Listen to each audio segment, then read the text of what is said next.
ये सवाल तो देखिए मन में आता ही है कि भाई पैसा कैसे काम करता है, क्यों कुछ लोग लगातार अमीर होते जाते हैं। मार्क्स ने इन्हीं सवालों की जड़ तक जाने की कोशिश की थी।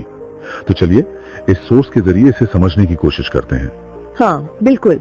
देखिए, मार्क्स के विचार थोड़े जटिल तो है, लेकिन ये सोर्स उन्हें कुछ मुख्य हिस्सों में तोड़कर समझाता है। तो हमारा इरादा यही है कि पूंजीवादी सिस्टम के कुछ बुनियादी पुर्जों को समझें, जैसे बाजार में बिकने वाली चीजें हो गई, पैसा, फिर पूंजी, और वो बड़ा सवाल कि भाई ये सारा मुनाफा आखिर आता कहाँ से है। सही। तो शुरुआत करते हैं सबसे बेसिक चीज से, माल या कमोडिटी, मतलब बाजार में बिकने वाली कोई भी चीज। सोर्स बताता है कि मार्क्स के अनुसार हर चीज के दो पहलू हैं। एक तो उसका इस्तेमाल, यूज वैल्यू कहते हैं जिसे, यानी वो हमारे किस काम आती है, और दूसरा है उसका विनिमय मूल्य, एक्सचेंज वैल्यू, मतलब उसके बदले में क्या मिल सकता है। और ये तय होता है सामाजिक रूप से जरूरी श्रम समय से।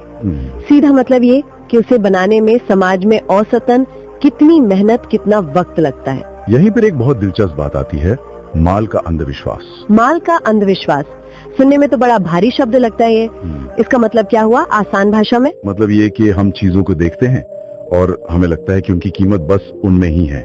जैसे कोई नया फोन है तो लगेगा कीमत उसके फीचर्स या ब्रांड में है, पर हम ये भूल जाते हैं कि उसको बनाने में जो लोगों की मेहनत लगी है, जो सामाजिक रिश्ते हैं, असली कहानी तो वो है। वो चीजों के आपसी रिश्ते हमें दिखने लगते हैं और इंसानों के बीच के रिश्ते वो छिप जाते हैं। अच्छा, ये बात तो समझ आई। तो अगर माल और उसका मूल्य ऐसे काम करते हैं तो फिर पैसा कहाँ से आया इस सब में? पैसा, हाँ, वो चीजों की अदला बदली में जो मुश्किलें थी ना, उनको आसान करने के लिए आया।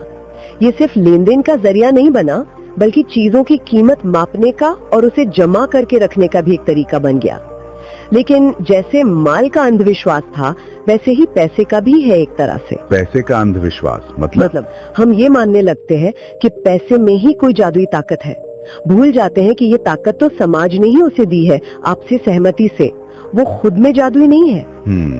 और देखिए, इस पैसे से सिर्फ चीजें खरीदना एक बात है, लेकिन जब पैसा और पैसा बनाने के काम आने लगे, तब शायद खेल बदल जाता है ना?